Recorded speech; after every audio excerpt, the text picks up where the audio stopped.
혹시 몰라서 기록하면서 강의를 시작하도록 하겠습니다. 네, 일단은 이제 오늘 같은 경우에는 이제 제가 지지난 학기죠.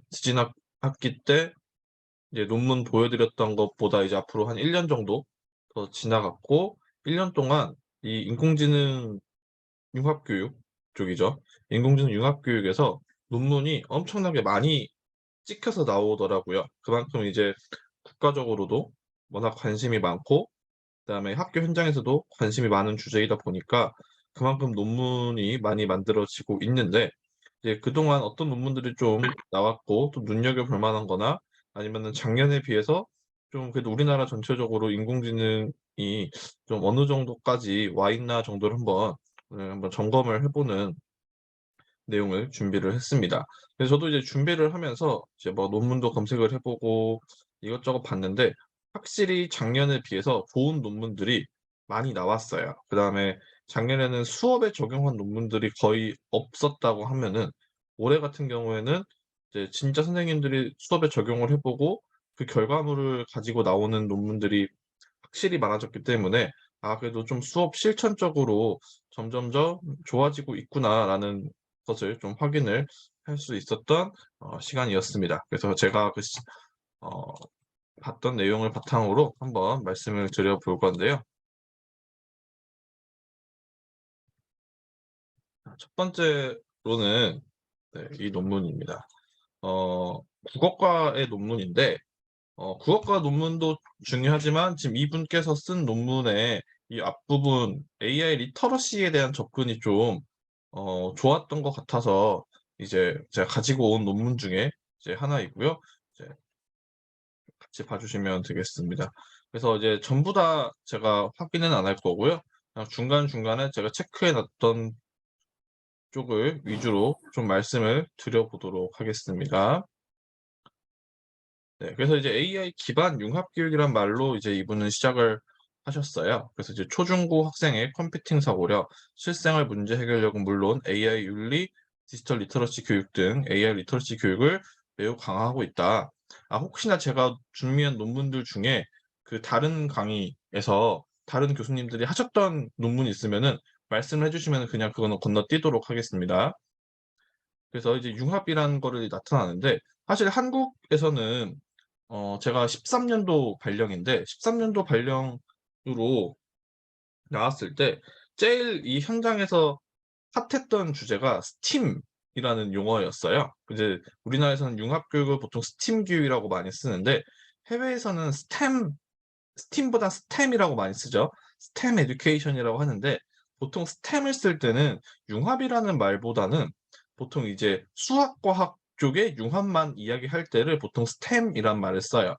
그다음에 지금 우리나라에서 추구하고 있는 융합 교육을 얘기할 때는 이 컨버전스라는 말을 더 많이 쓰더라고요. 근데 이제 요즘에 우리나라에서도 AI 융합 교육을 쓸 때, 옛날에는 스팀이라는 말을 많이 썼다면은 최근에는 이 컨버전스 에듀케이션이라는 말을 더 많이 쓰기 시작을 하면서 실질적으로 융합이란 게 무엇인지에 대해서 좀 고민하는 논의들이 많이 일어나고 있더라고요. 그래서 여기서 보시면은 서울시 교육청에서 "융합이란 건 뭐냐? 새로운 시각에서 문제 발견 및 문제 해결을 위해 필요한 지식, 기술 등을 종합, 응용하여 새로운 것을 만들어내는 역량으로서 문제를 설정하고 해결하기 위해 스스로 기존 구조를 깨트리고 새로운 구조를 만들어내며 새로운 질문을 통해 새로운 해결법을 스스로 유도하는 방법을 활용하는 역량을, 자, 우리는 융합 역량이라고 이야기를 합니다."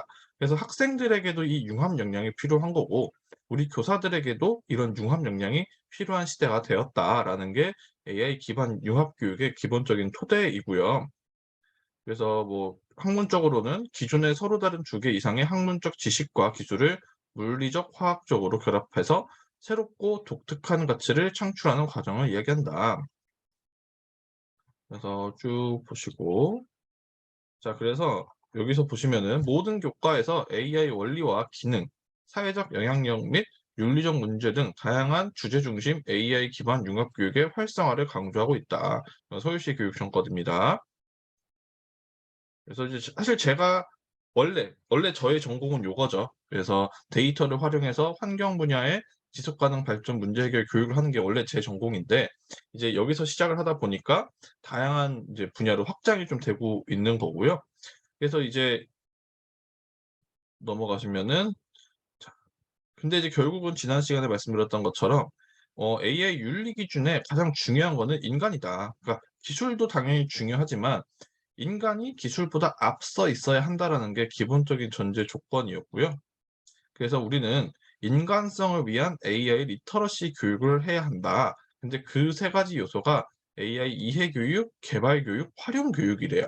그래서 이런 식으로 제시를 했는데 지난 시간에 저랑 보셨던 그 교육과정 평가원 아니 공주대학교 공주대학교의 그 보고서 때는 활용 교육과 융합 교육을 별개로 생각을 했고 활용 교육이라는 거는 단순하게 적용하는 활용하는 정도의 수준이었다면은 융합 교육 같은 경우에는 앞에서 얘기했던 융합 교육의 분야에서 AI를 바라보는 거에서 차별성을 뒀었는데 지금 이 논문 같은 경우는 앞에서 융합 교육 잘 설명을 해 놓고 뒤에서 생각보다 그 융합 교육의 그 융합적인 맥락을 설명을 좀 덜 했어요. 그러다 보니까 좀 아쉬운 점이 있긴 했지만 그래도 여하튼 서울시 교육청에서는 이 인공지능 교육을 이 세 가지의 요소로 본다고 합니다. 그래서 뭐 개발 교육, 이해 교육, 활용 교육이 있다. 그래서 AI 개발 교육은 기존의 인공지능 융합 교육과 부합되는 면도 있지만 교과 교육의 성취 기준 달성이라는 측면에서 볼 때는 상대적으로 굉장히 정보 교과 쪽에 가까워요. 그래서 결국은 융합 교육의 궁극적인 목적은 교과 교육이 먼저입니다. 근데 지금 여기 계신 선생님과 더불어서 저까지도 사실은 정보 교과 쪽이 아니라 이제 저희는 기본적으로 교과 교육 전공자들이다 보니까 교과 교육의 성취 기준 달성이 첫 번째예요. 결국은 인공지능이라는 거는 교과 교육의 성취 기준을 도와주는 역할을 해야 되기 때문에 이런 개발 교육과는 좀 방향성 자체가 안 맞을 가능성이 좀 높다라는 거죠. 그래서 뭐 보면 또 인문사회 계열 같은 걸 비롯한 국어 교과에서 어떻게 AI를 실행해야 되는지에 대한 가이드라인이나 사례는 제시되지 않는다. 좀 부족하긴 합니다, 우리나라도. 그다음에 AI 리터러시라는 개념이 AI 그 자체에 대한 이해, 개발, 활용이라는 기술적인 관점으로 다소 치우친 경향이 있다. 특히 한국 같은 경우는 거의 컴퓨터과에서 이 인공지능 쪽을 주도를 하다 보니까 나오는 뭐 보고서나 아니면 수업 사례 등이 다 정보 쪽의 관점에서 쓰여진 게 진짜 많아요. 그러니까 단순히 정보권만 나오는 게 아니라 정보 교과의 사람들이 사회과 것도 하고 과학과도 하고 수학과도 하다 보니까 그 각 교과의 맥락, 업계 특성이라는 게 있는데 그거를 반영하지 못하는 어 사례들이 너무 많다라는 거죠. 이제 그래서 AI 리터러시도 결국은 이제 정보가 아니라 모든 교과에서 모여 가지고 교육 전문가들이 어떤 것을 행해야 되는데 사실은 컴퓨터 전공자, 뭐 컴퓨터 공학 전공자들이 AI 리터러시를 이야기하기에는 다소 일치되지 않는 부분들이 많다라는 거고 그래서 이분이 생각하시기에 AI 리터러시라는 거는 AI를 이해하고 활용하고 개발하는 교육과 더불어 AI에 대해 메타 인지적으로 성찰하는 역량으로 생각을 한다고 합니다. 자 그다음에 이제 각 교과에서 보시면은 이거는 자 여기 국어과 선생님이 안 계시겠지만 국어과에서 AI 리터러시를 어떻게 바라보는가예요. 그다음에 저는 사회과에서 AI 리터러시를 바라보는 거고 그다음에 수학과 선생님들께서는 수학과에서 AI 리터러시를 바라보시는 거죠. 그래서 국어 교육에서 전통적 3R을 중심의 문해력 또는 문식성 개념의 리터러시는 뉴 미디어의 등장과 함께 미디어 리터러시로 확장이 되었다고 합니다. 요즘 핫한 주제긴 한데 이 미디어 리터러시라는 게 결국은 미디어를 비판적으로 바라보고 그다음에 좀 더 좋은 미디어를 위해서 실천하는 개념으로 좀 바뀌고 있는데 학교 현장에서는 가짜 뉴스, 게이트키핑과 같이 약간 그 인터넷 매체, 이런 디지털 매체 등을 통해서 나오는 이런 정보들의 팩트 체크 정도로 많이 생각을 하고 있어요, 미디어 리터러시라는 걸. 그래서 미디어 리터러시는 매체가 생산하는 또는 매체에 의해 전달되는 메시지에 초점을 둔 미디어 리터러시와 다르게 디지털 리터러시는 매체 환경 즉 데이터들이 정성적으로 문구느려진 아날로그 환경에서 1, 0이라는 숫자로 측정되는 정량적인 데이터들이 양산되는 디지털 환경 변화에 집중한다. 즉 미디어 리터러시라는 말이 있고 디지털 리터러시라는 말이 있는데 이게 생각보다 혼용해서 쓰이는 경우가 많다라는 거예요. 근데 이거에 대해서도 교통 정리가 좀 필요한데 그래서 이렇게 이 세 가지 관점으로 이제 보통 이야기를 한다고 합니다. 근데 국어과에서 생각하는 관점은 요거였고, 사실 제가 생각하는 것도 요게 맞는 것 같아요.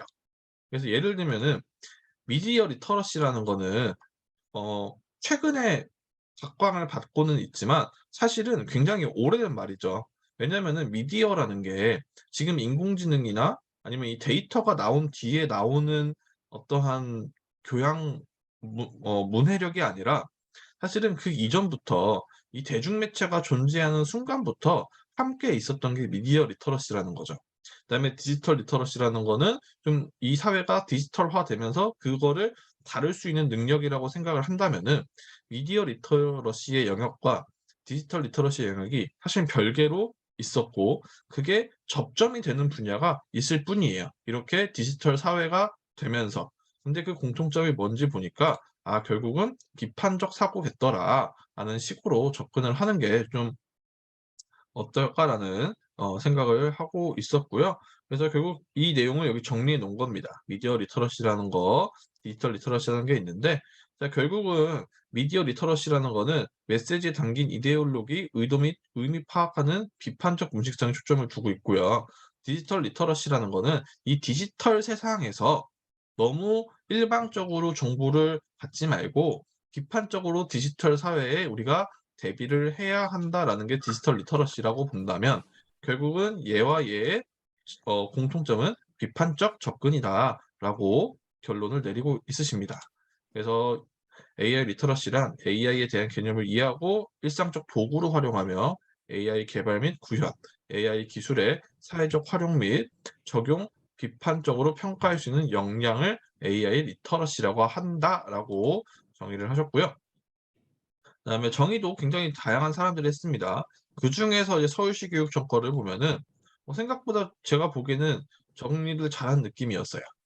AI에 대한 폭넓은 이해를 바탕으로 다양하게 수집된 대용량의 데이터를 기초해서 AI가 문제를 해결할 수 있는지를 판단하고 활용하는 역량으로 3R을 넘어서 미래 세대 시대에 요구되는 학생 역량을 AI 리터러시라고 한다라고 했을 때, 저는 학교 교육에서 바라보는 AI 리터러시가 '아 그래.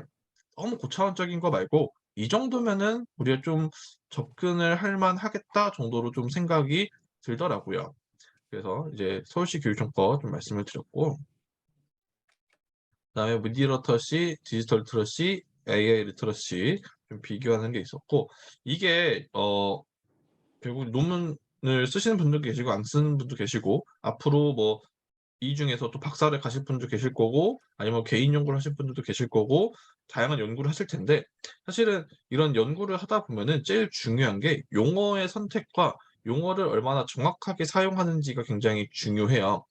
이제 특히 이제 이 리터러시, 미디어, 디지털, AI 리터러시 같은 경우에는 새로 생긴, 그러니까 요즘에 좀 새롭게 우리가 정의되고 있는 문제들이다 보니까 디지털 리터러시가 뭐다라고 정확하게 정의를 내리기가 굉장히 힘들고, 학자들마다 바라보는 관점도 너무 다르다 보니까 어떤 한 학자의 관점을 가지고 디지털 리터러시란 이런 거야라고 진리처럼 접근을 하면은 굉장히 위험한 게 있습니다. 자 그러다 보니까 다양한 학자들의 정의도 우리가 함께 봐야 되고요. 그다음에 비슷한 개념들끼리 비교를 하면서 좀 더 선명하게 하는 작업은 확실히 필요하다라고 생각이 듭니다. 그래서 이분은 그냥 AI 리터러시가 아니라 국어과에서 AI 리터러시가 뭐냐라고 봤을 때 AI에 대한 생태적, 기술적, 인문학적 이해를 토대로 AI와 능동적으로 소통하며 포스트 휴먼적 관점으로 AI와 관련된 이슈들에 대한 비판적이고 윤리적 성찰을 할 수 있는 역량이라고 정의를 하고 있습니다. 즉 이분은 이 관점에서 국어과의 수업을 짜셨다고 생각하시면 돼요. 그래서 AI 리터러시 교육은 국어 교육에서 인문주의적 리터러시 관점과 함께 AI 그 자체에 대한 기술주의 관점 및 AI 시대에 대한 생태주의적 관점의 리터러시를 융합한다라고 정의를 하셨고요. 자, 그다음에 나중에 뭐 연구를 하실 때 어 "내 생각은 이래."라고 이야기를 하는 것보다 다른 사람의, 혹은 나보다 좀더어 객관적이라고 혹은 합리적이라고 인정받는 기관의 내용을 인용하면은 훨씬 다른 사람을 저희가 설득하기가 굉장히 좋겠죠. 그래서 AI의 5가지 빅 아이디어 지난 시간에 한번 봤던 거긴 한데 이분도 요거를 이용하셨더라고요. 그래서 AI 리터러시와 관련된 핵심적인 학습 요소들이 이렇게 명시되어 있고 범주 명확하고요. 그다음에 AI가 사회적 영향도 고려하고 있기 때문에 자기는 이거를 가지고 국어 교육에 적용을 했다라고 이야기를 하고 계셨습니다. 그래서 이제 쭉 이제 보시면은 되고 근데 이거를 그냥 따르는 게 아니라 이분은 국어 교육의 학문적 특성에 맞게 다듬을 필요가 있다. 이게 AI 전공자들은 이걸 못 하겠죠. 국어 교육의 학문적 특성을 모르니까. 그러니까 결국 여기 계신 저희 같은 교과 교육 전공자들은 이 내가 전공을 하고 있는 내가 관심이 있는 교과 교육의 학문적 특성에 맞게 AI를 다듬고 발전시키는 게 어떻게 보면은 교사의 역량이라고 볼 수 있는 거고요. 그래서 이분이 어떻게 국어과에서 이 AI를 다듬고 있는지 보시면 될 텐데 그래서 그다음에 뭐 타교과 융합도 해야 된다. 자 첫 번째는요. 지각이라는 말을 쓰죠. 저희가 보통 이제 인공지능에서 센서를 이용해서 뭐 이미지를 본다든가 뭐 분석을 할 때 지각이라는 말을 쓰는데 사실 국어과에서는 지각이라는 말보다는 인식이라는 말이 좀 더 적절하겠죠. 그러면서 이분은 지각보단 인식이라는 말로 좀 국어과의 맥락으로 바꿔서 사용을 하셨고요. 그다음에 자연스러운 상호작용 같은 경우에는 기본적으로 이제 챗봇이나 이런 거에서 좀 인공지능과 인간 사이의 언어, 이 컴퓨터 언어와 인간 언어 사이에 그런 불편함을 없애겠다라는 게 자연스러운 상호작용인데 그거보다는 이제 그냥 상호작용으로 바꾸셨고요. 그래서 이 위에서 5 단계를 인식, 재현 및 추론, 학습, 상호작용, 사회적 영향이라는 5 단계로 약간 재구성해서 사용을 하셨습니다. 그래서 제가 보더라도 사회과 같은 경우도 사실은 요게 맞아요. 사회과도 지각보다는 인식이 좀 더 적절하고요. 그다음에 자연스러운 상호작용보다 그냥 상호작용이 사회과에서도 비슷합니다. 다만 사회과에서 좀만 바꿀 게 있으면은 재현 및 추론 과정을 좀 다른 용어로 바꾸면은 사회과에서 좀 좋을 것 같고 그다음에 반대로 선생님들 전공에서도 '내 전공에선 저거를 어떻게 바꿀 수 있을까?' 한번 고민을 해 보시면 되겠죠. 그다음에 이제 AI 세계로 AI 개발 교육은 알고리즘, 머신러닝, 딥러닝 등을 통해 AI를 설계, 개발, 시험하면서 만드는 교육을 이야기를 하고 활용 교육은 AI를 체험하고 활용하는 교육이다. 그래서 AI 그 자체에 대한 지식도 중요하지만 AI를 둘러싼 상황 맥락과 그로 인한 인간의 삶 전체에 대한 깊고 폭넓은 알미 필요하므로 이해는 생태적 이해를 뜻한다. 근데 저는 이게 읽으면서 이분이 생태적 이해란 말을 중간중간에 쓰시거든요. "생태주의적 관점에서 내용 요소를 봐야 된다."라고 하는데 이분이 이 생태라는 말을 어떤 생각을 가지고 썼는지 사실 저는 잘 모르겠어요. 저는 이제 생태 교육 쪽을 하니까 생태 교육에서 바라보는 생태인지 아니면은 국어과에서 사용하는 생태 국어과 내에서 사용하는 생태라는 그 맥락이 따로 있는지는 제가 잘 모르겠는데 여하튼 이제 그런 게 좀 내용 불일치가 있으니까 이해도가 좀 어렵더라고요 저는. 그다음에 이제 AI 개발 교육 역시 AI 기술의 습득이나 AI의 개발을 넘어서서 인간은 AI는 인간의 언어를 사용함으로써 인간과 AI의 자연스러운 언어적 상호작용을 지향한다는 면에서 소통은 소통적 기술을 이제 이야기를 합니다.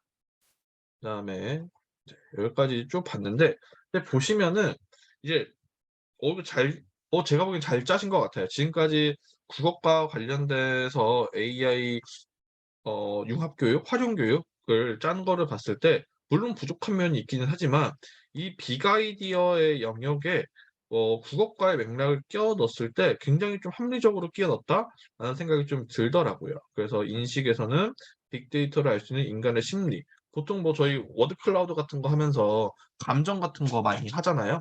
이제 그런 식으로 좀 접근을 하셨고 그다음에 재현 및 추론에서는 이제 영화를 보고 재현된 AI의 특징 이게 어 어떤 느낌이냐면은 사회과에서 개념학습 모형에 이제 원형학습이라는 게 있어요. 원형학습이 이제 영어로는 스테레오타입이라고 하는데 그게 어떤 거냐면은 학생들한테 새로운 내용을 알려줄 때 그거를 주절주절 설명하는 것보다는 정확하게 이상적인 모습을 보여주는 거죠.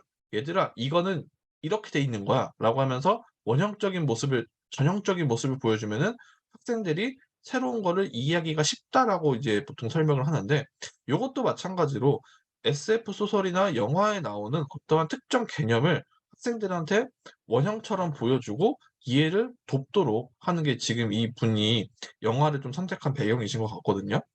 그다음에 이제 학습으로 넘어가서 그다음에 인공지능 신경망, 머신러닝, 딥러닝, 뭐 메타버스 의사소통 등등으로 가고, 그다음에 상호작용, 그다음에 사회적 영향력 요런 식으로 발전을 시키고 있으셨습니다. 그래서 이 뒷부분을 이제 쭉 읽어 보시면 되고요. 결국은 좀 아쉬운 거는 본 수업의 모습을 안 보여주셨어요. 그러니까 제목이 보면은 탐색이다 보니까 좀 이론적인 연구에 좀 머무르는 거는 좀 아쉽긴 하지만, 요거를 진짜 학생들이랑 수업을 해 보고 그 결과물을 나오는 것까지 가면은 '어땠을까.'라는 생각을 좀 하게 되는 논문이었습니다. 그래서 첫 번째 논문을 여기까지 말씀을 드렸고요. 자, 두 번째는 과학 교육에 대한 내용입니다. 제가 작년이죠. 작년 강의도 마찬가지고 그렇지만 과학과 거를 자주 소개시켜 드릴 수밖에 없는 게 과학과 논문이 워낙 많아요. 과학과는 인공지능이랑 특히 이제 많이 엮여 있는 과고, 그다음에 특히 이 분류라는 모델을 많이 활용하다 보니까 이 내용을 저도 자주 소개를 좀 시켜 드리게 되더라고요. 그래서 한번 같이 보시면,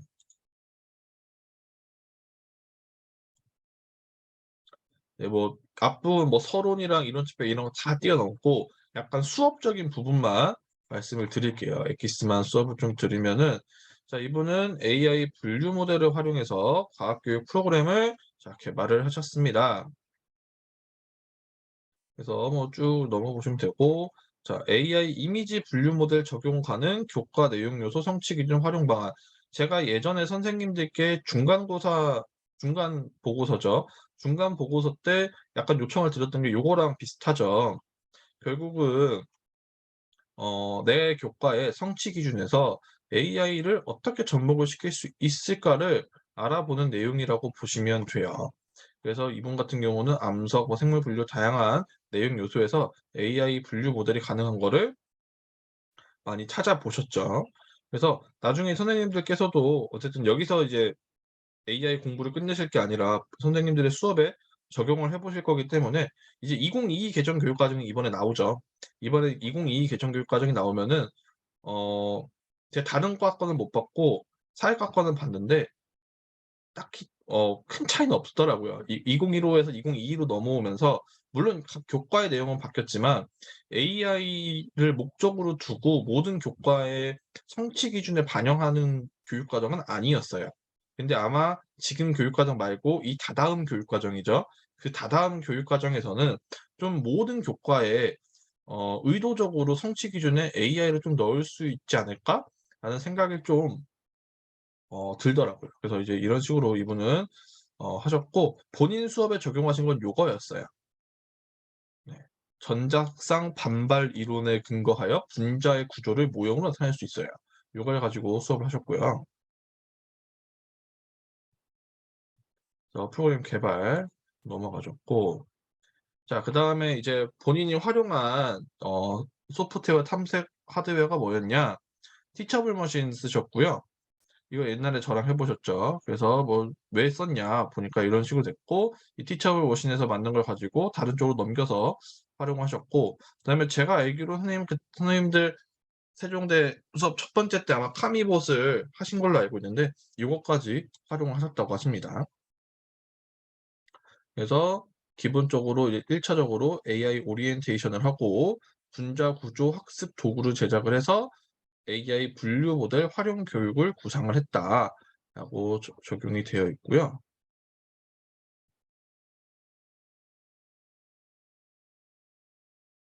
네. 그다음에 예비교사들을 대상으로 수업을 진행했고, 네, 예비교사들 대부분 AI 활용 경험도 없고 잘 모르기 때문에 이런 점들을 좀 고민해서 적용을 하셨습니다.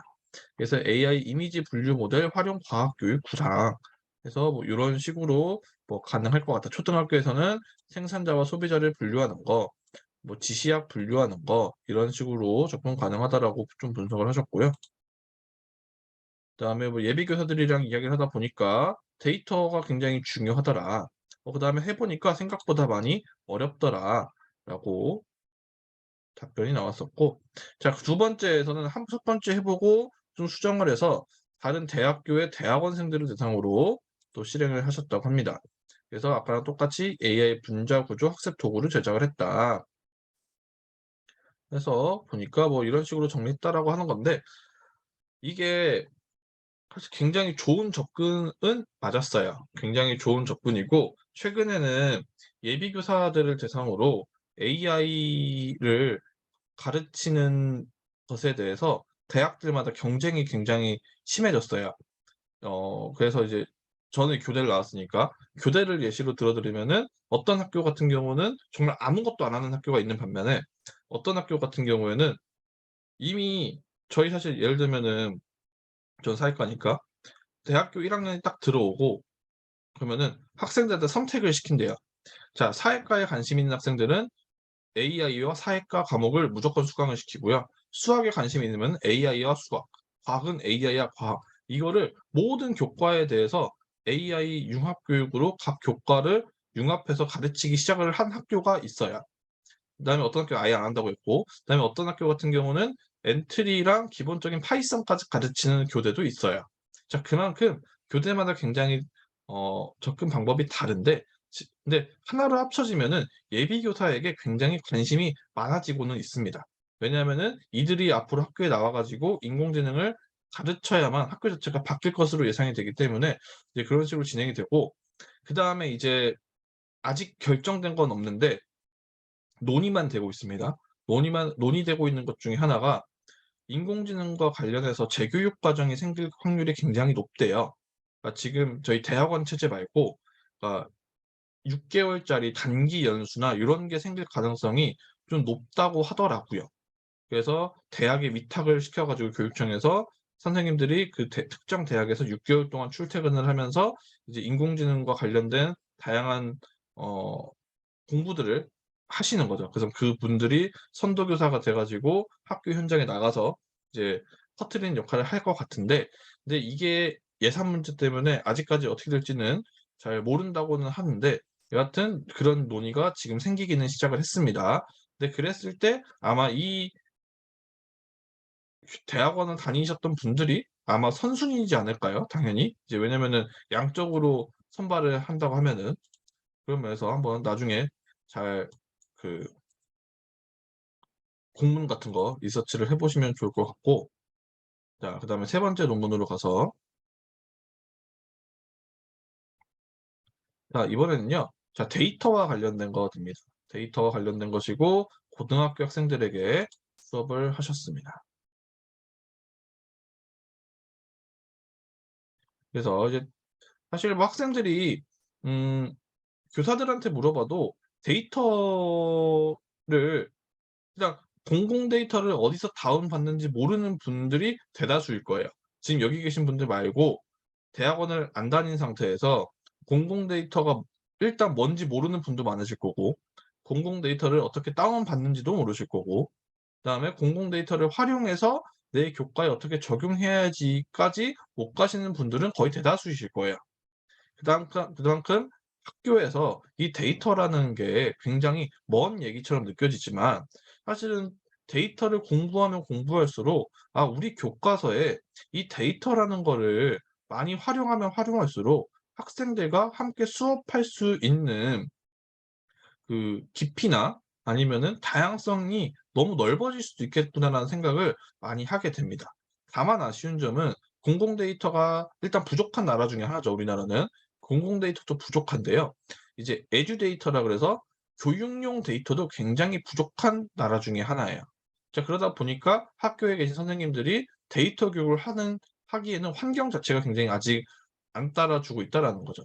그래서 저도 어쨌든 논문을 계속 써야 되는 입장이다 보니까 지금은 뭐 잘 못 쓰지만 내년쯤 아마 아마 쓰게 될 게 사회과에서 선생님들이 바로바로 이제 수업에 적용할 수 있는 교육용 데이터를 좀 수집을 해서 전처리 작업까지 다 해서 그냥 학생들이랑 초등학교는 40분, 중고등학교는 45분, 50분 이내에 학생들이 데이터 간단하게 써서 이제 뭐 탐구학습이나 문제결 학습을 손쉽게 할 수 있는 정도의 교육용 데이터 세트를 한번 만들어 볼까라고 생각 중인데, 이제 그런 것들이 좀 연구가 많이 되다 보면은 점점 학교에서도 요런 것들을 많이 하실 수 있는 거고, 그다음에 많이 바쁘시겠지만 선생님들께서도 한번 한 학기에 한 번쯤은 이런 데이터를 활용해서 학생들과 그냥 수업을 해 보시는 것도 저는 추천을 드리고 싶습니다. 왜냐면은 어쨌든 저희가 교사이다 보니까 학생들의 진로도 많이 뭐 이야기를 해 주고 상담을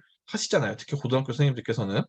자, 그랬을 때 이제 데이터 사이언티스트라는 직업이 굉장히 힘든 직업이긴 하지만 굉장히 매력적인 직업인 것 같아요. 저는 어렸을 때부터 되게 통계학을 되게 좋아했거든요. 이제 야구 막 이런 거 좋아해 가지고, 야구가 진짜 통계학이잖아요. 그러다 보니까 그런 데이터를 분석해서 어떤 결과물을 내고 그 결과가 뭐 돈이 될 수도 있는 거고 사회적인 가치가 될 수도 있는 거고 다양한 가치를 불러올 수 있다라는 게 굉장히 매력적이다 보니까 저는 데이터를 좀 좋아하는데, 학생들에게도 그러한 재미를 좀 알려줄 수 있는 교육을 각 교과에서 해야 되지 않을까라고 좀 생각이 들었고요. 그다음에 학생들이 보면은 관심은 많아요. 관심은 많은데 잘 모른다는 게 문제였죠. 그래서 최근에 학교에서는 이제 인공지능을 학생들에게 가르쳐서 이런 관심도와 친숙도 자체를 다 올리려고 지금 하고 있는 거고, 왜냐면 실제로 해본 적이 없으니까 아이들은. 그다음에 일반계 고등학생의 융합적 사고력과 데이터 리터러시에 미치는 영향을 분석하고자 했다고 합니다. 그래서 인공지능의 이해, 데이터와 기계 학습, 이제 여기서는 기초 지식과 인공지능 기계 학습의 실생활 활용 사례를 통해 데이터 분석을 체험하는 활동을 좀 넣으셨다고 하시고요. 데이터를 구성하고자 할 때 필요한 속성을 구분하는 활동을 제공하고, 뭐 이런 기본적인 내용들을 학생들에게 알려주셨습니다. 저희야 이 내용을 다 알고 있지만 이 공부를 하는 고등학생들 같은 경우는 이 선생님을 만나서 거의 인공지능을 처음 배워본 확률이 높아요. 데이터는 무조건 처음이었을 거고 인공지능은 거의 처음일 거기 때문에 이런 하나하나의 단계 설정이 굉장히 중요했고요. 그다음에 이분은 브라이틱스 AI를 좀 사용했다고 하십니다. 그다음에 그다음에 데이터와 기계 학습 영역과 인공지능의 사회적 영역으로 가 가지고 본인들이 만들어 놓은 AI가 어떤 영향력까지 미치는가까지 학생들이랑 이야기를 하면서 장장 15차 시에 걸쳐서 이제 학습을 하셨다고 하시네요. 그래서 성취 기준도 다 찾으셔 가지고 이렇게 적용하셨고요. 그다음에 뭐 교사 학습 내용이 본 연구에서 측정하고자 하는 융합적 사고력과 데이터 리터러시의 구성 요소와 부합하는지 고려할 필요가 있다라고 보셨고, 그다음에 구성 요소는 이런 거 있는데 이거는 뭐 이런 거 관련 없고, 그다음에 이런 식으로 해서 적용하셨다고 하십니다. 근데 이것도 참 아쉬운 거는, 네, 그게 없죠. 정확하게 어떤 수업을 하셨는지가, 네, 이 정도 과정만 몇 개만 예시로 나와 있어요.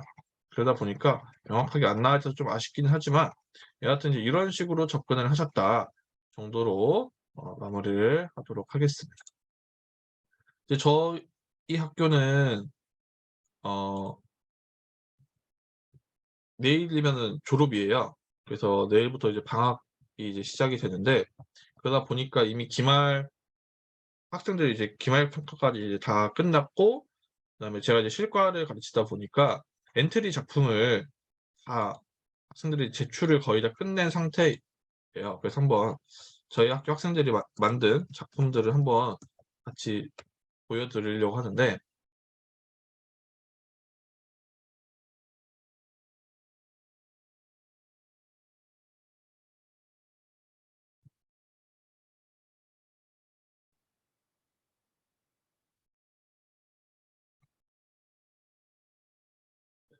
이거는 이제 다른 반 학생들에게 보여주고 싶은 거를 한번 원하는 학생만, 네, 강제는 아니었고요. 원하는 학생만 한번 해 봐라라고 이제 낸 겁니다. 그래서 뭐 이런 식으로 했는데 몇 개 좀 보시면은 기본적인 뭐 이런 거 같은 경우는 기본적인 그냥 코딩이 좀 들어간 거라고 보시면 돼요. 네, 지금 컴퓨터가 매우 느린데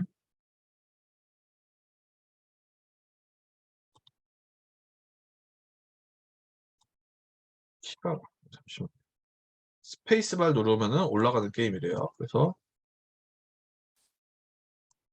네, 너무 올라가면 또 안 되네요. 네.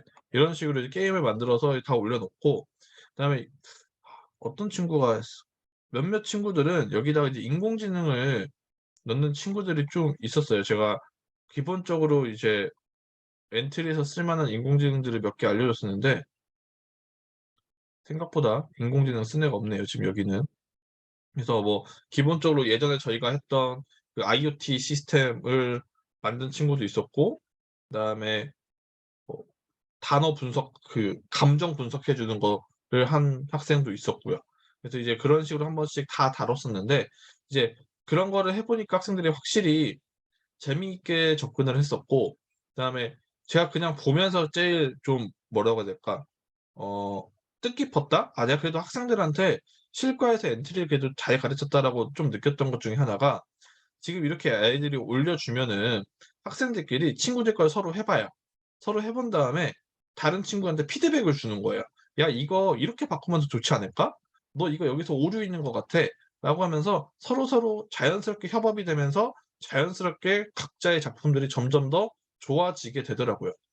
처음에는 학생들이 제출했던 거를 보면은 상태가 마구 많이 안 좋았는데 점점 더 좋아지더라고요. 한번 이건 별거 아니긴 한데 처음에는 진짜 별로였어요, 이 친구 께. 근데 옆에서 학생들이 도와주고 피드백해 주고 하다 보니까 점점 더 이제 좋아지는 거고 물론 이제 중고등학교로 넘어가면은 이거보다 훨씬 더 잘 만들 거고 다양한 기능이 들어오겠지만 당연히 그 안에서도 이 친구들처럼 협업이 일어날 거고 점점 더 서로 발전할 수 있는 교사가 굳이 옆에서 관여하지 않아도 아이들이 대부분 이제 점점 더 성장하더라고요. 그래서 한번 같이 보시면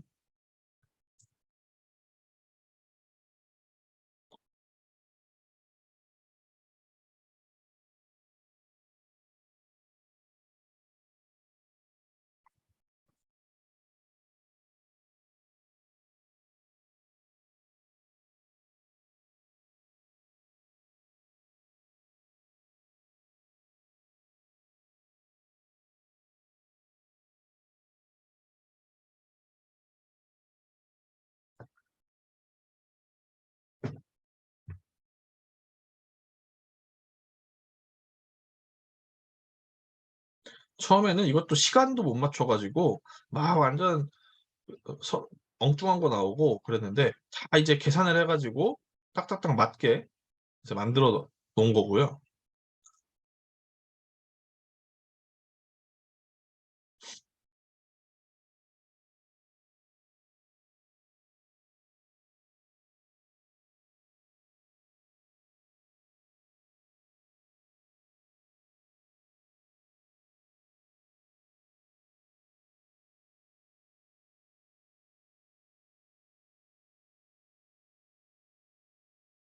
네.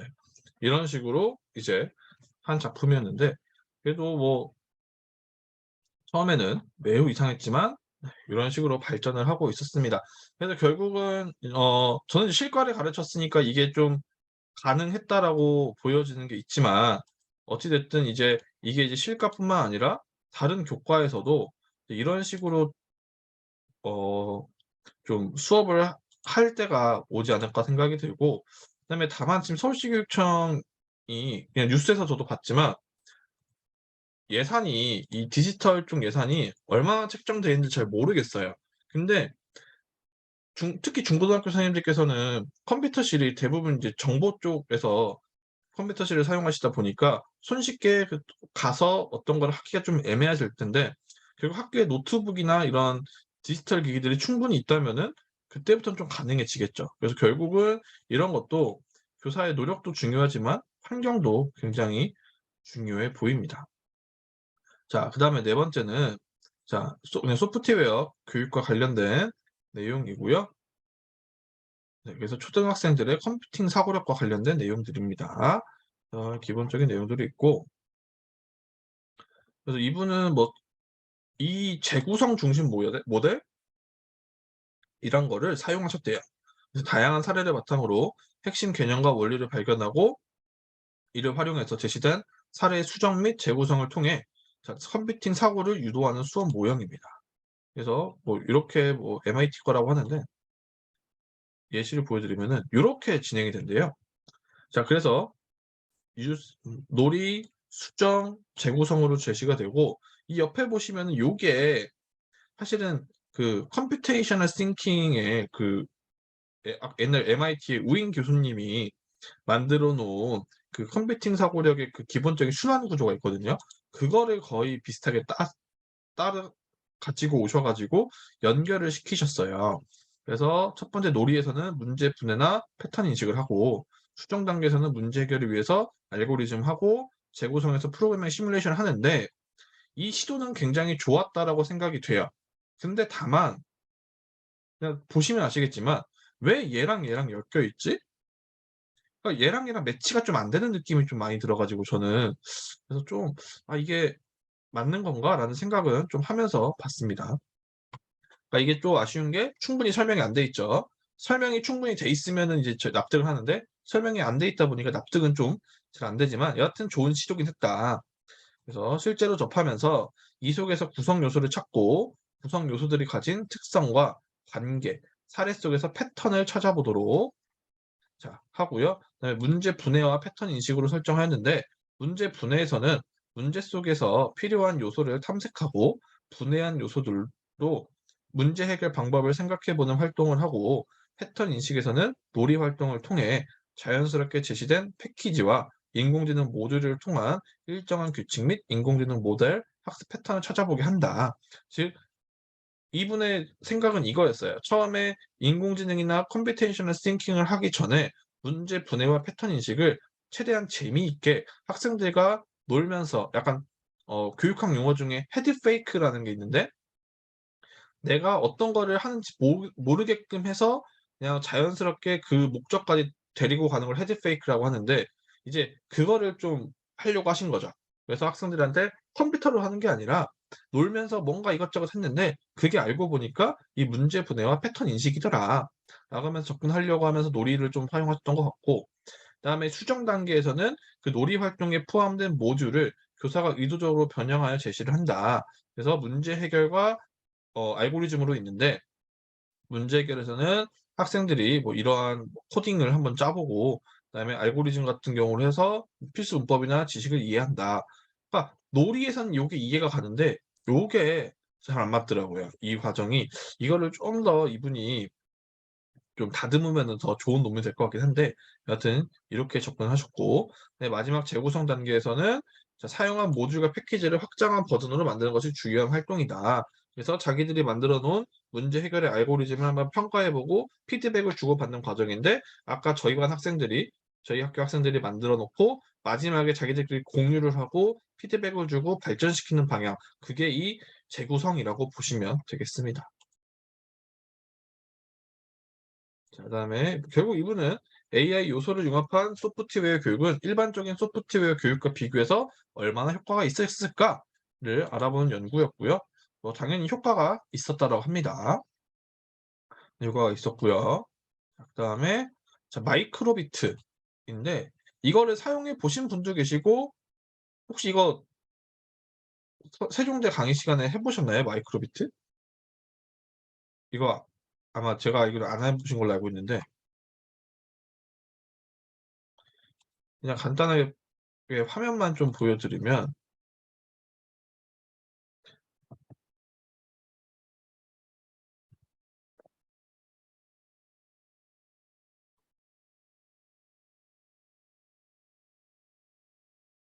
이렇게 생긴 거예요. 뭐 센서 달려 있고 뭐 소리 나고 약간 뭐 이것저것 인식하고 굉장히 이제 간단한 건데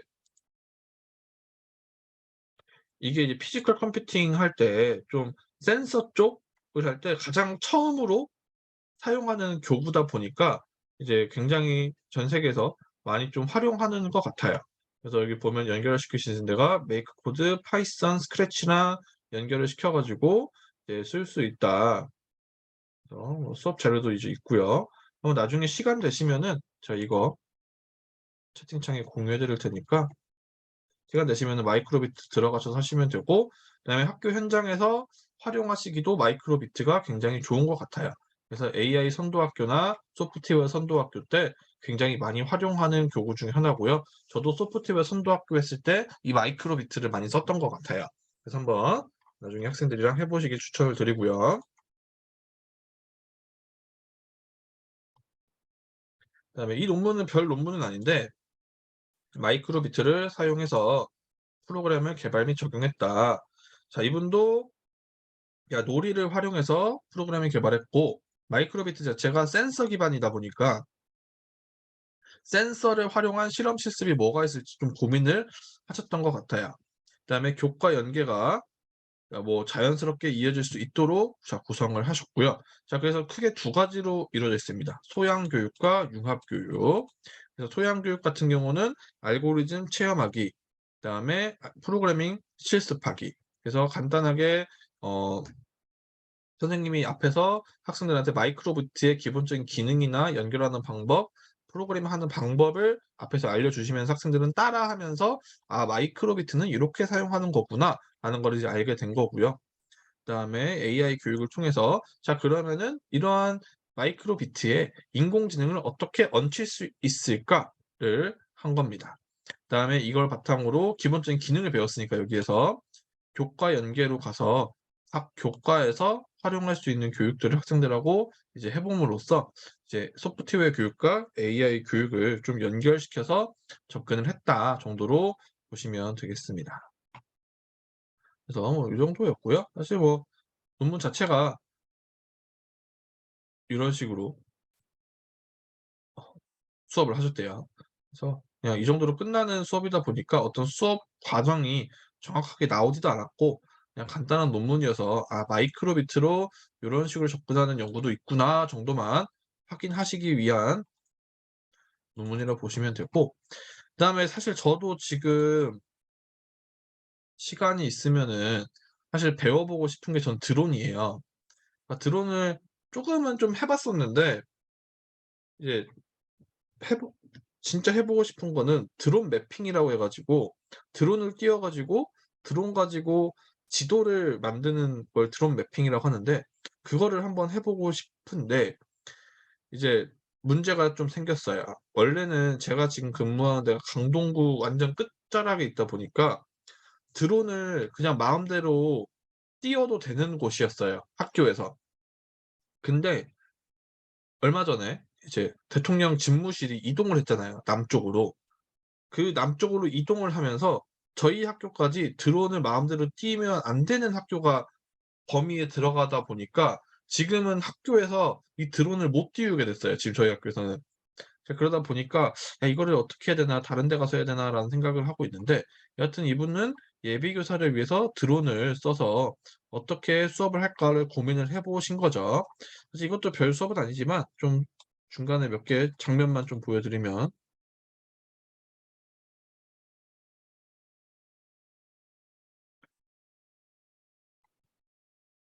네. 그래서 AI와 소프트웨어를 이렇게 컨버전스 하는 과정입니다. 그래서 첫 번째는 학습자의 초기 상태인 탐색의 단계이다. 이 단계에서는 학생들이 잘 모른대요. AI가 뭔지도 모르고 소프트웨어도 뭔지가 모르니까 이제 교사가 다양한 예시 사례를 주면서 "아, 요런 게 소프트웨어고 이게 AI야." 하면서 한번 기본적인 개념을 좀 이제 알아보는 단계이고요. 그다음에 확장의 단계에서는 AI와 소프트웨어를 가지고 문제를 해결해 보는 거죠. 그래서 내가 알고 있는 지식과 접점을 생성하기를 하면서 새로운 지식을 만들어 가기 시작합니다. 네, 마지막 구현 단계에서는 선생님이랑 배웠던 거를 바탕으로 내가 해결하고 싶은 문제에 이런 기술들을 적용을 해 봄으로써 이제 '진짜 AI를 구현하는 단계이다.'라고 보시면 되겠습니다. 뭐 별거는 아니죠. 그래서 이분이 학생들이랑 이제 만들어 본 거는 드론이 얼굴을 인식하고 추적하여 비행하는 기능을 갖추도록 하는 프로그래밍을 예비 교사들과 이러한 방식으로 수업을 해 보셨다고 합니다. 그래서 뭐 드론으로 끝까지 가는 데까지 첫 단계부터 드론 띄우는 방법부터 그다음에 거기에 코딩하는 방법을 하나하나 다 해서 가르치신 것 같아요. 그래서 이 보면서 '아 이런 식으로 배우면은 이제 드론에 대해서 좀 잘 알 수 있겠구나.'라는 생각을 좀 했었고, 이렇게 카메라를 연결시켜 가지고 띄운 거죠. 그래서 여기에 사람 얼굴이 나오면은 이제 '아 이 사람이 누구인지.'까지 식별이 되게끔 하는 인공지능을 자 만드셨습니다. 그래서 요런 식으로 자 논문이 작성이 되어 있었고, 자 이거는 이제 박사학위 논문인데요.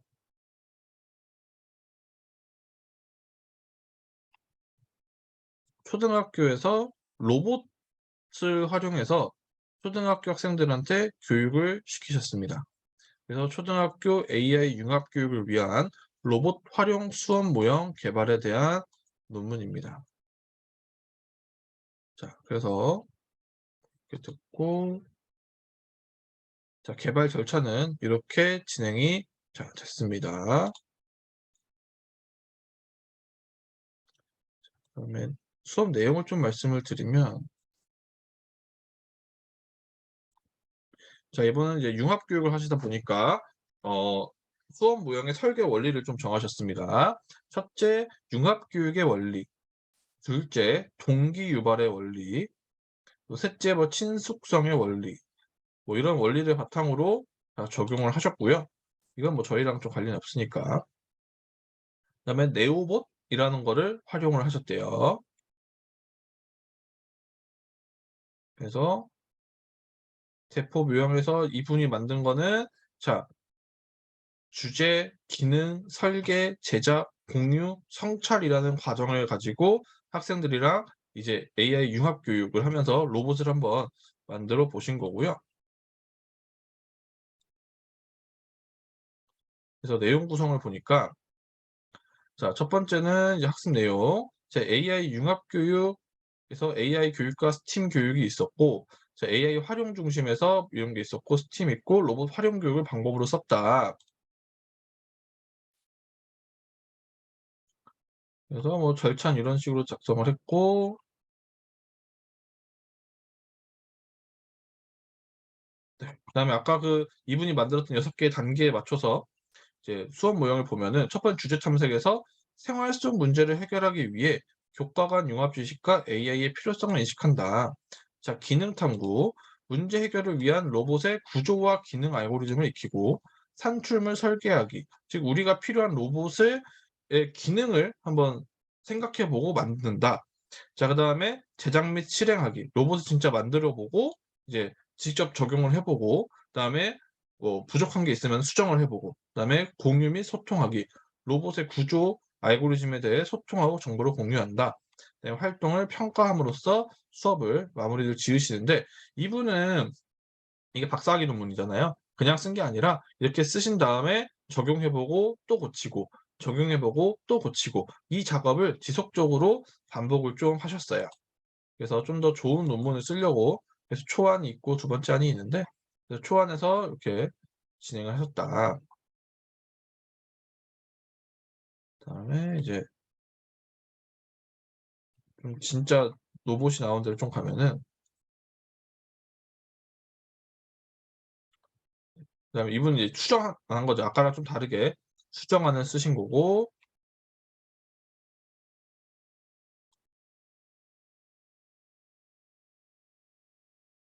아까 로봇 모양을 제가 해 놨는데, 네 이런 식으로, 네 이게 네오 로봇이더라고요. 그래서 요거를 가지고 조립을 해서 여기에다가 이제 엔트리랑 연결이 되는 거죠. 그래서 연결을 해서 엔트리에서 코딩을 하면은 이런 코딩을 넣어서, 자 비디오 화면을 저기 센서가 있으니까 센서가 있어서 비디오 화면을 보이고 얘가 지금 눈앞에 있는 게 종이라고 분류가 되면은 이제 종이로 로봇을 움직이세요. 플라스틱으로 로봇을 움직이세요. 이런 식으로 해서 분리수거하고 이런 이제 로봇을 이제 만드는 과정이고, 분리수거 신호를 주면은 음성 인식한 다음에 전진 뭐 해 가지고 움직여 가지고 분리수거를 한다. 뭐 이런 로봇을 만드신 거예요. 그래서 이제 결국은 이제 지도안을 좀 보시면 그냥 학생들이랑 1시간에 딱 해 본 게 아니라, 첫 번째 이제 결국 저희가 눈으로 이미지 센서가 들어가니까 "센서라는 건 도대체 뭐냐?"라고 하면서 이 네오봇이라는 거에 들어가 있는 센서가 어떤 게 있는지 학생들이랑 하나하나씩 같이 보신 거예요. 그다음에 우리가 이 센서 중에 어떤 거를 활용하면 좋을까?를 같이 이제 알아본 거고, 그다음에 블록 탐구하기 해서 AI 블록을 가져오고 연결을 하고, 그다음에 알고리즘 실습을 하고, 이거 다 저희가 했던 거죠, 옛날에. 그다음에 좀 세부적으로 다듬어서 이렇게 직접 알고리즘을 짜서 그 분리수거하는 로봇을 만들어 본다라고 하신 거예요. 그래서 결국은 목적성은 명확하시죠. 분리수거를 해 주는 이 네오봇을 만들어 가지고 학생들이랑 이제 이 과정을 거치면서 이제 "한번 공부를 해 보자."라고 보시면 되겠고요. 그다음에 학습 효과는 이제 다른 부분 읽어 보시면 되고, 그건 제가 뭐 읽어 보시면 되는 부분이다 보니까 딱히 설명 안 드렸고, 이런 거 보시면은 요런 식으로 되어 있대요. 저도 이 로봇을 안 써 봐서 잘 모르는데, 아무튼 이렇게 돼 있다고 하니까 한번 이제 아마 초등학교에 있는 학교도 있으실 거예요. 학교에 있으시면은 한번 이거 가져다가 학생들이랑 해 보시는 것도 재미있을 것 같습니다. 제가 이거를 또 말씀을 드리는 게,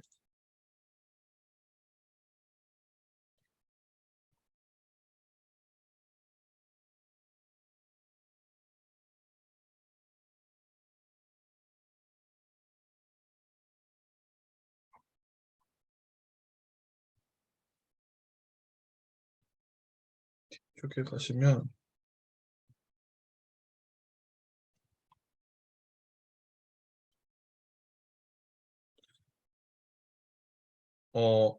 저희가 그 해양 플라스틱 쓰레기 문제가 있잖아요. 그 환경 문제 중에 그 바다에 떠다니는 해양 플라스틱 쓰레기 문제가 있고, 이게 사실 되게 생각보다 심각하대요. 지금 상황이 굉장히 심각해서 "이 문제를 우리가 해결을 해야 된다."라고 되어 있는데, 어 그 뭐라고 해야 되지? 해양 쓰레기를 바다에 있는 거를 우리가 분리수거해 가지고 다시 꺼내다가 하는 거는 생각보다 굉장히 어렵고 시간도 오래 걸리고, 그 가운데 이미 바다 자체가 오염이 돼 버리다 보니까 좀 안 좋은 방법이라 하더라고요. 그래서 가장 좋은 방법은 애초에 바다로 플라스틱을 흘려보내지 않는 게 가장 좋은 방법인데, 그러려면 결국은 저희가 잘해야 되는 거는 '아, 분리수거를 잘해야 된다.'라는 게 핵심 포인트였어요. 그래서 학생들이랑 분리수거를 할 수 있는 인공지능을 이제 만들어 보는 수업이었는데, 이제 쭉 보시면은 이 앞에는 해양 플라스틱 쓰레기가 얼마나 위험하고 이게 생각보다 힘들다라는 거를 알려주는 게 좀 초반에 나왔고, 그다음에 4차 시부터는 데이터 컬렉션이라 그래서 학생들이 직접 뭐 분리수거에 필요한 이미지를 진짜 사진을 찍어요. 돌아다니면서 사진을 찍고 그 데이터 전처리를 해서 이건 이 사진은 별로야. 이거 사진 좀 부족하네.' 이런 전처리 작업을 거쳐서 이제 만들고, 그다음에 학생들이랑 티처블 머신에 들어가서 이제 학습을 시키는 거죠. 학습을 시켜 가지고 이제 머신러닝 모델을 만들고, 그 모델을 이제 다운을 받아 가지고 앱 인벤터에 얹혀요. 앱 인벤터를 불러와 가지고 앱 인벤터에서 이제 분리수거용 어플리케이션을 만들고, 학생들이 학교 분리수거장에 가 가지고 나온 쓰레기를 사진을 찍어 보면서 "종이입니다. 뭐 플라스틱입니다." 그다음에 뭐 요즘 플라스틱 종류도 굉장히 많죠. 그런 거를 한번 만들어 보는 수업을 한 거죠.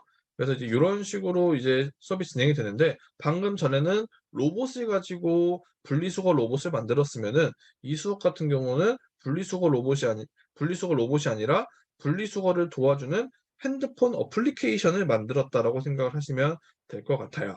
그래서 이제 요런 식으로 이제 똑같은 기술이지만 이제 어디에 어떤 맥락에서 적용을 할 것이냐, 좀 그 교사의 좀 색다른 점이라고 생각이 좀 들고요. 그래서 이런 식으로 한 논문도 있다 정도로 보시면 되겠습니다.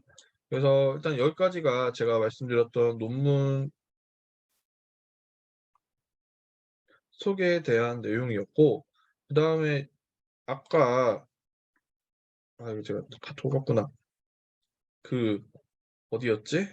서울시 본청에서 내일 그걸 하더라고요. 그 에듀테크 무슨 걸 써 가지고 우수 수업 사례 무슨 그 발표회를 하는데, 저는 이제 가진 않지만 그 자료집을 받았어요, 내일 발표하시는 분들. 그래서 그것 좀 보여 드리면서 '아 요즘엔 학교 현장에서 요런 에듀테크 많이 쓰는구나.'를 좀 같이 보시면 좋을 것 같아서 준비를 했는데, 잠시만요. 카톡을 좀 켜고. 그래서 어쨌든 우수 사례도 뽑힌 거니까 그래도 그중에 잘한 거고 저희가 좀 따라하기 쉬운 걸로 뽑으셨겠죠, 장학사님들께서.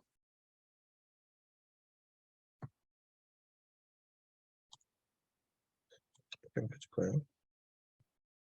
카톡에다 저장해 놨는데.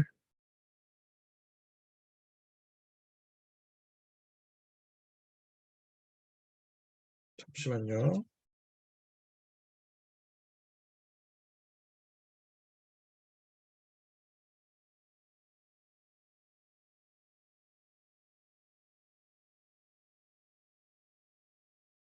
네. 메일로 보내서.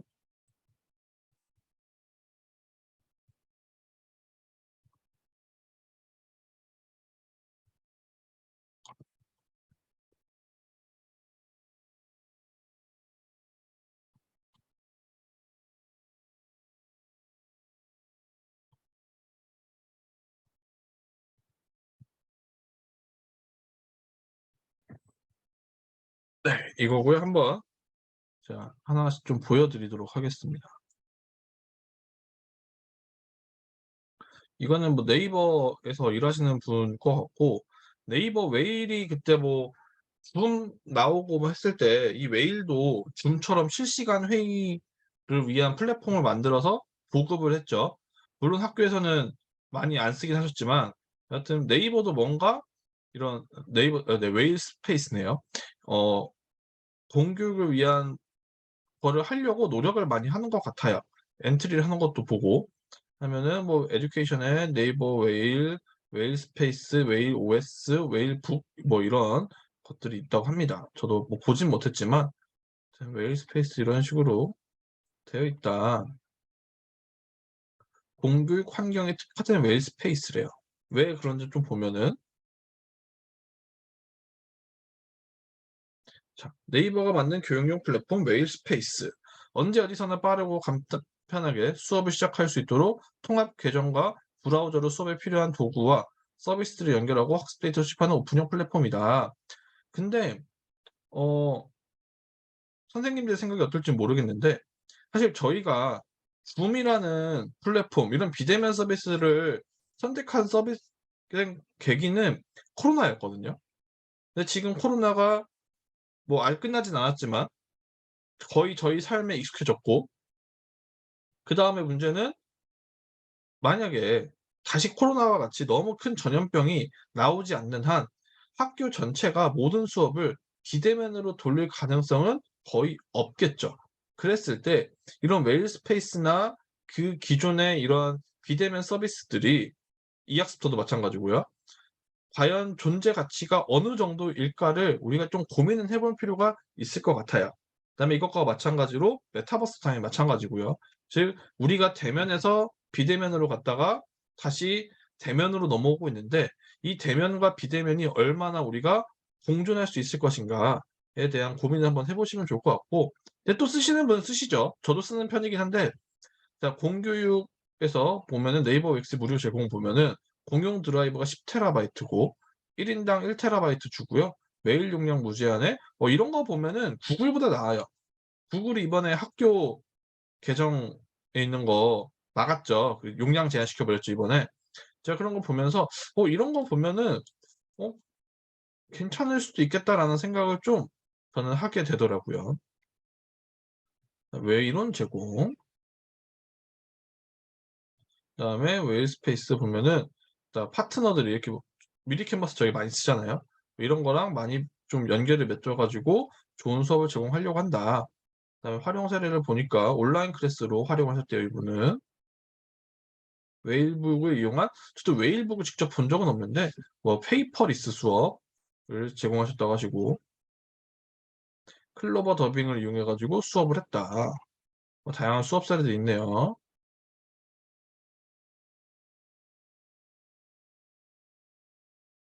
네. 태블릿 모드를 이용해 학교 곳곳을 다니며 활용했습니다. 안전지도 만들기 수업 활용 장면입니다. 뭐 이런 거는 뭐 괜찮아 보이네요. 그다음에 필기가 좋아졌어요 하면서 이런 식으로 네이버 웨일에 대해서 좀 홍 홍보, 네, 뭐 소개하는 게 첫 번째 발표로 들어오는 것 같고, 두 번째는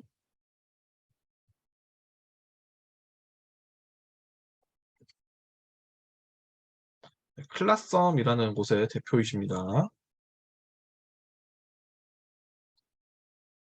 저도 써보진 않았지만 요거를, 자, 지식 전달에서 소통으로, 자, 학생과 교사 다 함께 소통하는 학습 플랫폼 클라썸입니다.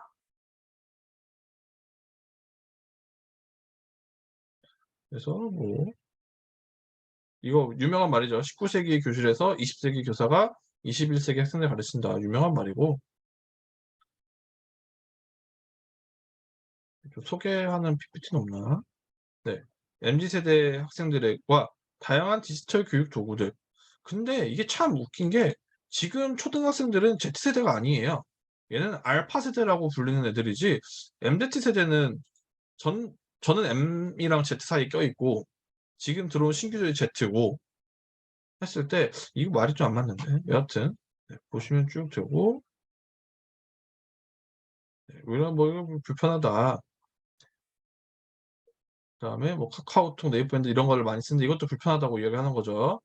자, 그랬을 때, 자, 학생과 교사를 위한 소통 중심 학습 포럼을 만들자가, 자, 클라썸의 기본적인 마인드고, 어떤 건지 좀 보면은, 자, 클라썸을 통한 수업 환경의 변화.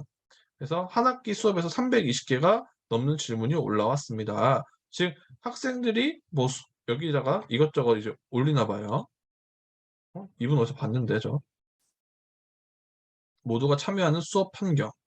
그래서 되게 소통이랑, 이 소통을 굉장히 강조한 어플리케이션인 것 같아요.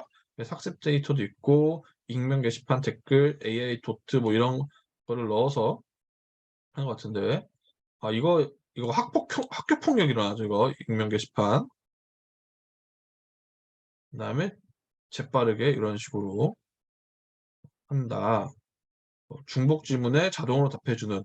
그래서 뭐 예를 들면은 뭐 3 명의 학생이 똑같은 질문을 하면은 교사가 다 보지 않고 알아서 얘가 해 주는, 이건 좋은 것 같네요.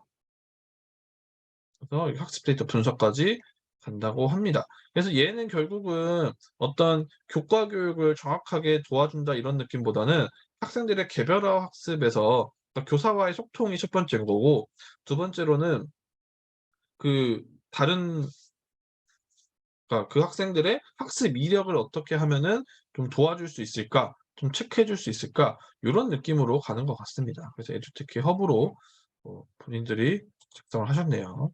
네, 여기까지는 그냥 업체 얘기였고, 자, 지금부터는, 자, 한번 선생님들의 이야기를 같이 보도록 하겠습니다.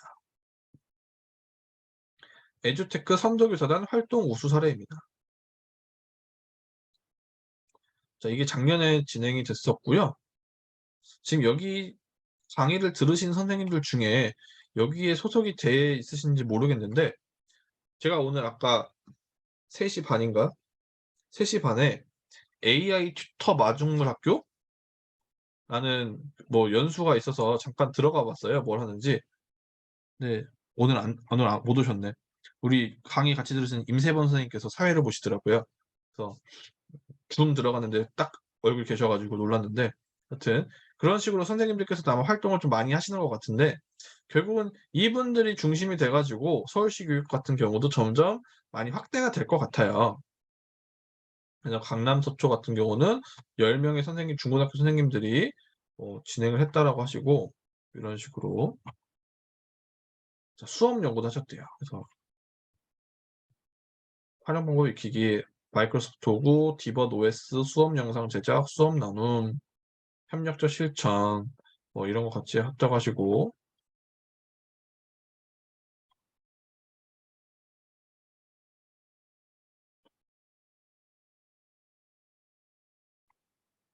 네 뭐 별건 없죠. 쭉 보시면 되고 활동 소감 하십니다. 근데 정확하게 어떤 수업을 했는지 좀 말씀해 주시면 좋을 것 같은데 네 그런 건 없네요. 그다음에 자 또 다시 이번에 중학교 성남중학교고 이것도 디벗을 좀 활용하셨네요. 자 개별 모둠 학습 이렇게 활동하셨다고 하시는데 자 보시면은 자 과학 교과서 속 한자 찾기 해서 한자 사전 클릭을 해서 학생들이 이렇게 교과서 한자 사전을 만들어 주세요. 이런 식으로 수업을 진행하셨고 이렇게 우리 반 한자 사전 이렇게 해서 각자 공부한 거를 이렇게 모아 가지고 하나로 이제 만드는 거죠. 그다음에 디지털 문해력 자 자신만의 성어 4컷 영상 만들기 그래서 이런 식으로 진행을 하는 건데 사실 저도 이거 아까 이게 그 갑자기 아까 한 시간 전에 저도 받은 거여 가지고 저 제대로 못 봤는데 지금 보면서 뭐 선생님들마저도 지금 다르게 생각할 수도 있긴 한데 제가 지금 생각하는 거는 어 AI 활용 에듀테크 활용 교육 쪽이죠. AI 활용 교육 그러니까 뭐 예를 들면은 사실 지금 이 수업이 에듀테크가 없어도 되는 수업이에요. 에듀테크가 없어도 되는 수업이고 다만 에듀테크로 넘어오면서 기존 수업보다 좀 더 쉽고 그냥 간단하게 할 수 있는 정도인 거지 에듀테크이기 때문에 할 수 있는 수업은 아니에요. 그러다 보니까 기반이라는 말을 쓰기는 굉장히 어렵고 그냥 활용 정도가 맞는 것 같아요. 제가 보기에는 기반이 되려면은 기존에 과거에 있던 수업 모형으로는 쓸 수 할 수 없었던 수업을 할 수 있어야 되는데 그 정도의 깊이 있는 수업 연구까지는 안 간 것 같고 자 그다음에 이번 메타버스라고 하는데 어떻게 했는지 한번 보시죠.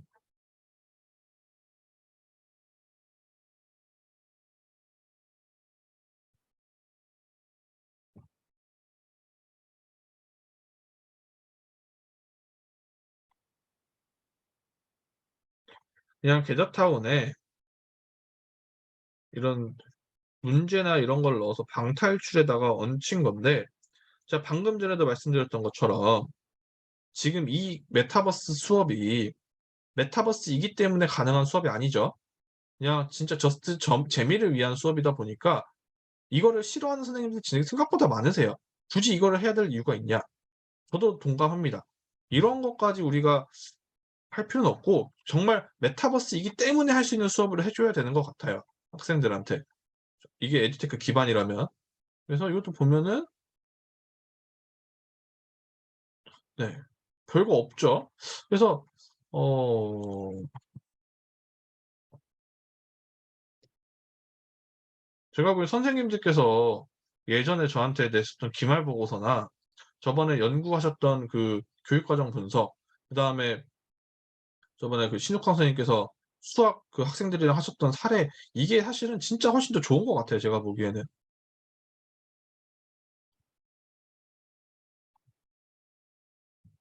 좀 이렇게 그러니까 지금 이거 지금 여기 시작부터 보면은 그냥 개인적으로 보면은 자 이걸 넣는 것 자체가 원격 수업이 불만족하다 보니까 뭐 에듀테크를 넣어야 된다 요런 식으로 좀 접근을 하고 있는데 그게 아니죠.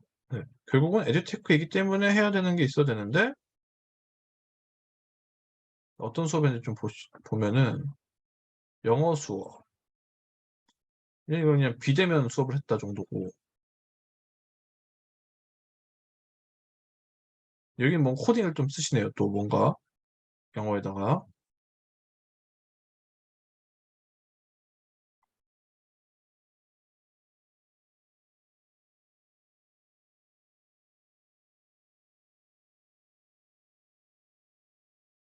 네, 그냥 이건 패스트했다 정도인 거로 봐서는 네, 도슨트 투어.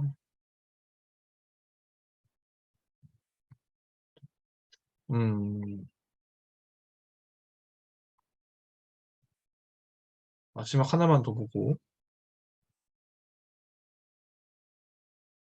얘는 제 친구인데 어떻게 좀 보시죠. 디지털 교과서로 공부해입니다. 사실은 디지털 교과서가 서울시 교육청에서 시작한 게 10년이 넘었어요. 10년이 넘었고 한참 됐는데 이게 완전 사양길로 가다가 그 코로나 덕분에 다시 살아났죠. 디지털 교과서가. 그러면서 이제 뭐 여기 얘네 팅커벨로 해서 수업했다고 하는데 초등은 디지털 교과서를 그래도 그 어느 정도 사용은 하시는 것 같아요. 이번 사태 코로나 때 이후로 그다음에 태블릿 PC도 많고 하다 보니까 조금씩 사용을 하기 시작하셨는데 사실 중고등학교는 제가 잘 모르겠어요. 중고등학교에서도 교육부에서나 제공하는 이러한 디지털 교과서를 좀 사용하시는지가 좀 궁금한데 혹시 제가 여기서부터는 기록을 끊겠습니다.